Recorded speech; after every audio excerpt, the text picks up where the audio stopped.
Hello, everyone.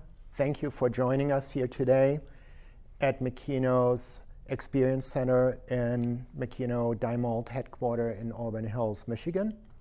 I am Mark Bay. I am one of the market segment managers here at Makino, responsible for EDM and for consumables. And I'm being joined by Chris Frost. Chris is Director of Sales and Marketing for Bedra, Inc. Thank you, Chris, and welcome. Thank you, Mark, for having us here.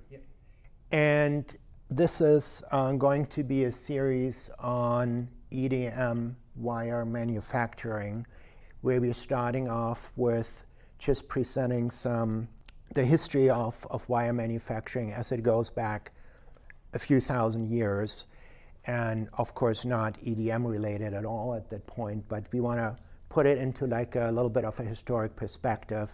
Then we're going to move on in the next section to talk a little bit about the history of Bedra and Birkenhof, which started in the late 1800s, I believe, Chris, right? Late 1800s, yes. Late 1800s. And moving closer into like the 1960s when EDM wire manufacturing started. And then we are going to top that off with EDM wire manufacturing today, how it is done, right from the casting to quality control through developments and, you know, the final product that ends up in your shop. And we will also have some footage from the factory in Germany that shows how wire is drawn, how it's casted, and various steps of the wire manufacturing process. Is that kind of correct? Yeah, we're going to try to give you a complete overview of how the manufacturing process has developed through the ages to now where the technology of the 21st century has led it to, and the improvements in not only the drawing and the casting of the wire, but the performance of the wire for your machines. Perfect. So again, today's session is going to be the historic perspective. So maybe we can just go to the first slide. Yeah. Just a short history of the wire manufacturing. Wire, when did it start? How did it start? It depends on who you talk to and what you read. Every day they're discovering something that was a few thousand years or a few hundred years earlier. But the best that we can really figure out is that wire manufacturing started about 5,000 years ago. And it started with the application for jewelry or ornaments to be worn on your clothes or for needles to sew your clothes. It replaced bones and stone objects that people used back then. And you got some examples here, right? Yes. So these are later examples as to what you see. You see more of the jewelry and the pendants here, more of a twisted type wire. So this is, I think, a more recent example, recent quote unquote, 2,000 years ago. Yes. Right, but for moving from jewelry use of wire to more functional use in chain armors. Chainmail was one of the first applications for a formed wire. And at that time, one of the first applications was for making armor or chainmail. Chainmail was made by making small links of wire round and bending it together and interlinking it. So it was made mostly of ferrous wires at that time because of the higher flexibility versus the scale armors that were available. And Chris, what kind of tools did people use back then? I mean, we're talking about thousands of years ago, right? 5,000 to 2,000 years. And what tools were they using? And do you have an example here? Yeah, I believe we have an example maybe on the next slide. The tools to produce this type of wire was done by the invention of a very crude drawing die. And these dies were made of either bones or stone that had a small hole pierced through them, and that the material was shaped as it was pulled through these in short links. This was followed later on by tools that were made out of bronze, iron, and steel. And the first true sapphire or ruby type dies were not made until sometime in the early 1800s. This is when we had better control of the diameters of the wire and the shape of the wires. Because we could control the hole and the diameter of the dies a little bit better, Yeah, right? With, I would assume, with antlers, did they just poke holes in them? They were very rough. They were used with the technology of the time, which was usually a drill made of stone or a stone tool that was twisted into it. So it was very rough and very ragged. So it wasn't dimensionally concentrically round. Yeah, and I would assume there would have been like a person having to pull that Yes. piece of metal through, and I mean, They would use a plier type to grab a hold of that piece of material and pull it through, causing it to form into the diameter of whatever size was within the bone or the antler die. so were there, I would assume there would have been limits as well, right? Probably, you can't probably do terrible long pieces, would probably be. It was limited to very short pieces of material because of the physical effort that it took to pull the shape into a round rod or wire. Okay. And then the next step after using ruby and sapphire, I think that's where we're getting a little bit closer to the technology that we're using nowadays That we're in wire seeing today. drawing. Yes. Yeah, that was the first hardened type material to be used for a die. And then back in around 1920, with the invention of carbide or cemented carbides, the dies were then molded into a carbide form with a round circle in it for the die. So that they would last a little bit longer then and provide a little bit more control over. You could better control the diameter of the wire, but the invention of other technologies along with that allowed you to be able to pull longer lengths of material. And that by this time, different alloys had also come into play so that they were able to work with more malleable alloys that were easier to draw. Today's dies, we've gone to natural diamonds and polycrystalline diamonds. Yeah, and I think you have an example here. Yes, and here it is. It's a steel case with an oriented diamond in the center. And these are controlled to the micron on the size. And by controlling that size, we're able to control the diameter of the wire to plus or minus a micron at a time. So very high precision. So Very high tolerances. So you're going from antlers, bones, cemented carbide to diamond dies. Yes, we're going from a very crude wire that is formed, that is rough and not dimensionally there, to something that is smooth and polished, and we are able to hold a tight tolerance on that wire for longer lengths. Okay, that's interesting. That's what else do you have here for us? Oh, let's see what's next. Different drawing techniques is what this is. The first one here is a swing technique, where as you can see they have a board that has got various size holes, and they start with the largest hole and they would pull that coil of wire through there. Once it was pulled through that whole die section, it would be moved to the next smaller hole. So, and now talking about a swing, which I didn't really realize before, but really what it it's almost like a kid swing nowadays, right? Yes. So I guess you just use your momentum as you swing back to help you maintain the force to pull the wire, the pressure to pull the wire through the dies. This way you didn't work as hard. It took some of the manual work out by using the swing. And then after that, they went more to a bench die. And as you can see, it's a completely different process. That the die was placed below them and the wire was pulled upwards. Again, starting with the largest diameter and moving to the smallest. Why do you have to step it? Why can't they just, go like to whatever diameter they wanted to go to? Because the wire will change as it is pulled. And if you try to go from a large piece of wire to a small piece of wire in one step or two steps, the wire would break and become brittle.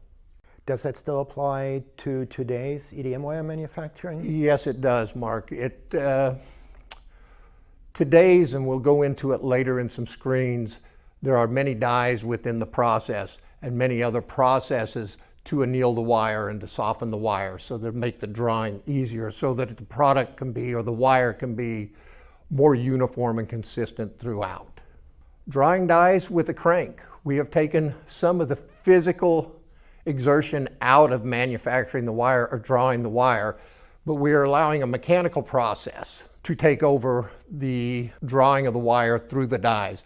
The same principle applies. Start with the largest diameter and moving it down incrementally to the smallest diameter that you have, but only by using a motion of a crank to do so. I assume it's still a lot of work. Absolutely. Would you like to sit there for 8 hours a day turning a crank? Wire drawers back then were a very integral part of the government of the countries. Okay, so they were key people, considered to be key? It was a very specialized occupation or a specialized skill, yes. The last step of increasing productivity, making the steps a little bit less manual was, right, the crank yes. mechanism. So what's the next step in the progress, of? The next step, as far as we can tell, was what you see in the picture here. And let me point this out here, that this is a water wheel. So we're now not just relying on manual power to drive or to produce the power to pull the wire, but we're using the power of water. So this is evolvement of yes. gaining productivity and taking away some of the manual aspect. As you can see, it looks like a water wheel behind him here, which is driving a crank, which is pulling a vise, which is helping attach to his pliers to pull the wire. This allowed them to work with larger diameter material to draw it down. But what's interesting about this stage is that wire drawing was a very high craft. It was an art. And in Nuremberg, the main center for wire manufacturing, in the mid-1700s, skilled wire drawers were an important part of the society, and they really weren't allowed to leave town because they were wanted by other countries or other regions for that skill that they possessed. It was a very prized skill that was protected. Around 1730 or so, Prussia had a compulsory military service for all men, except wire drawers. They were exempt from this duty because of their importance of the skill that they had. Very interesting. So that appears like we are moving more right now into 20th century, early 20th century, and I'm seeing transatlantic telegraph cables. Can you talk to that a little bit? Well, a little bit about that. The cables for the first telegraph cables, you had to transmit a beep or a tone. Kind of like Morse code. Morse code. And it was done through a copper cable. But to stretch across the Atlantic, them copper cables had to be very long. And as you can see here, they're not very long. Yeah. The material is not long, so it had to be spliced together.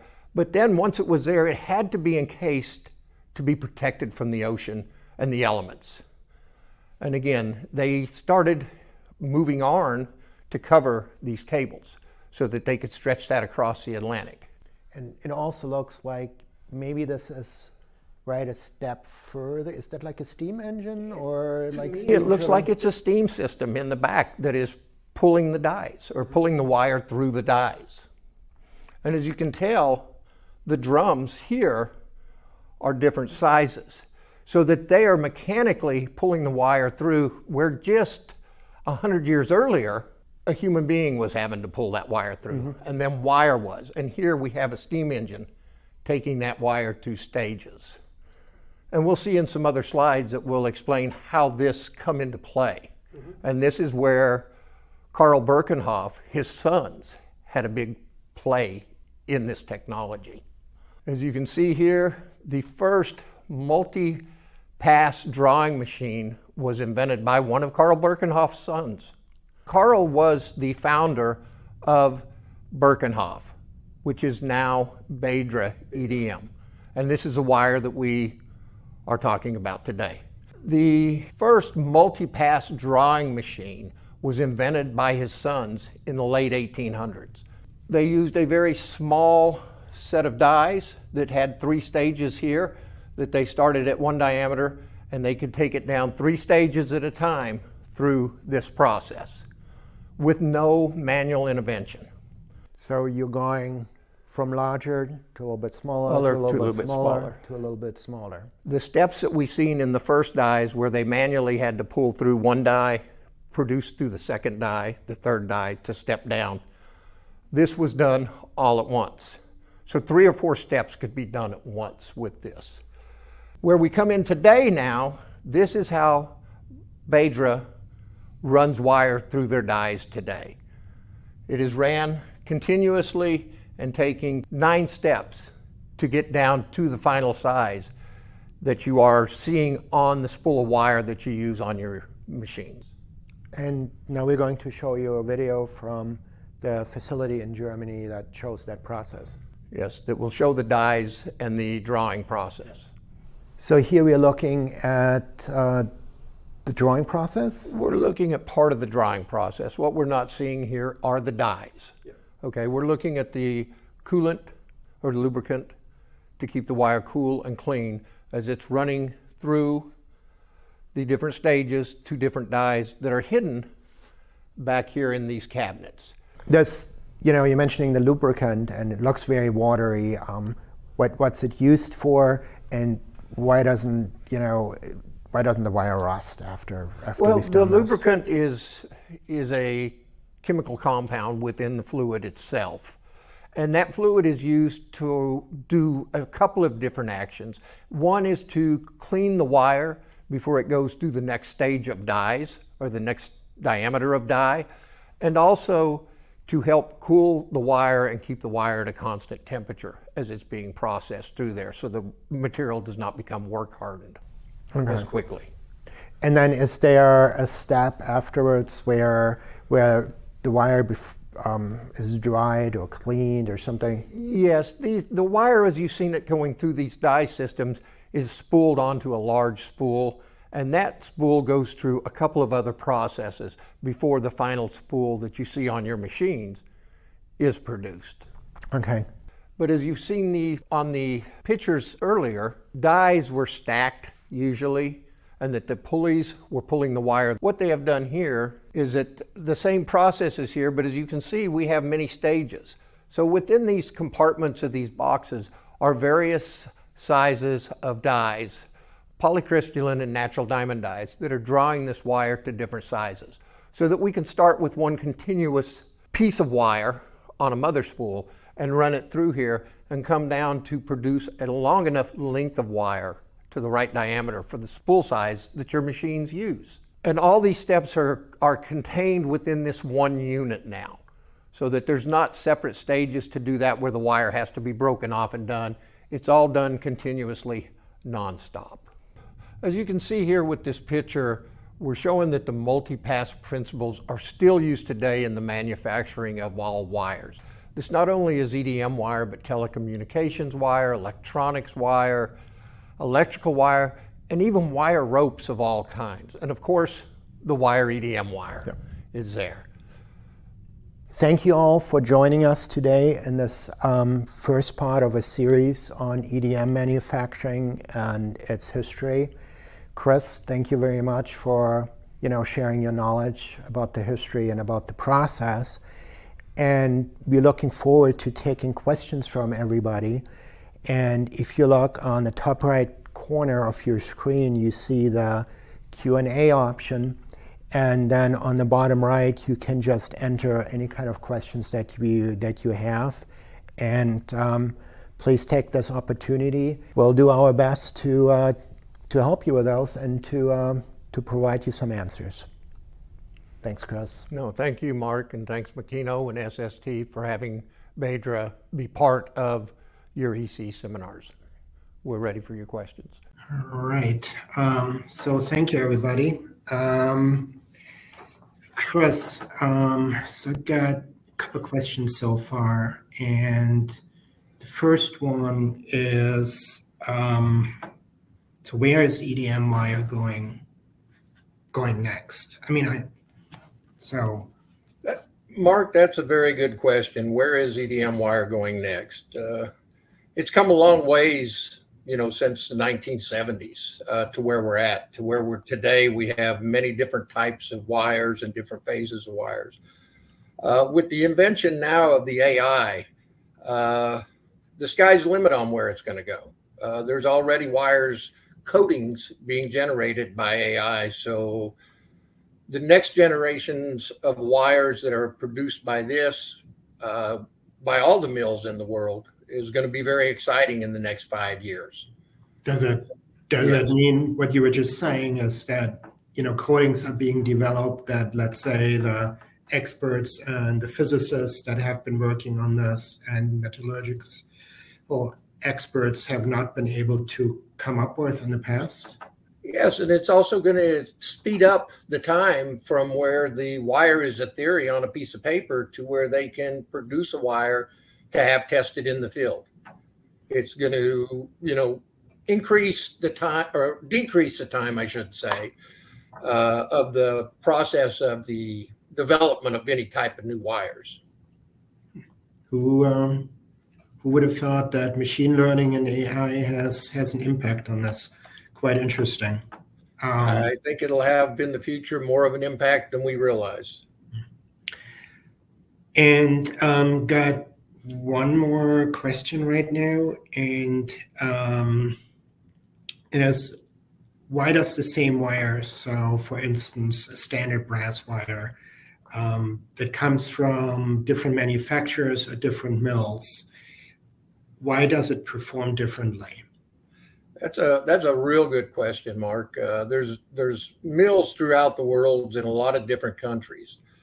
They all use the same process, basically, to get someplace. There's a science with EDM wire, and then there is an art with EDM wire. And that has a lot to do with it. A lot of people understand the science, but they don't have the cardinal knowledge of the art of producing the wire. And this is why sometimes we see wires that are dirty or other issues with the wires.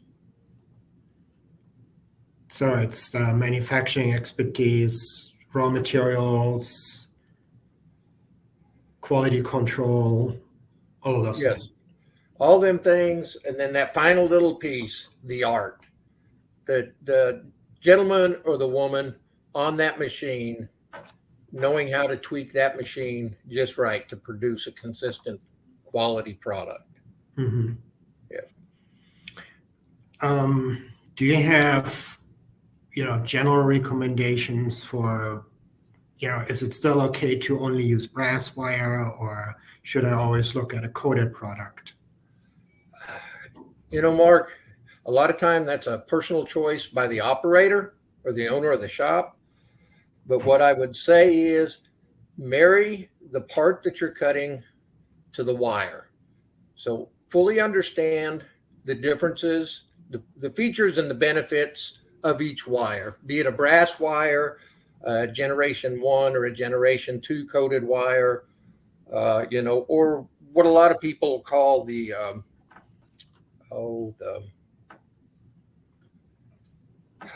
base wires, the old wires that we had back in the 90s, the legacy wires. Okay. So understand the wires, but also understand the material that you're cutting. And this is the best way to achieve the results that you're looking for consistently. When I sold wire on the street to customers, I'd always tell people they probably needed to keep 2 to 3 different types of wire on their shelves at all times. Okay. Well, thank you for that. The next question we have is how many draw dies are used in traditional wire making to size? It just depends on the manufacturer, so that can vary. Are there advantages, disadvantages to it? Not really. Depends on who you talk to be honest. If you talk to Bedra? They use a variety of dyes and a variety of different types of finishing dyes on their product. Okay, yes. Good. Yep. All right. That's all we got for questions right now. So if anybody thinks of anything additional, our contact information is on here. This EC will also be posted at a later point. So if you do watch a recording, don't hesitate to reach out to either Chris or myself via email. So Chris, thank you. Thank you everybody for attending, and have a good afternoon, everybody. Thank you. Thank you, everybody. We appreciate you taking the time, and thank you, SST Makino, for allowing Bedra to be part of this.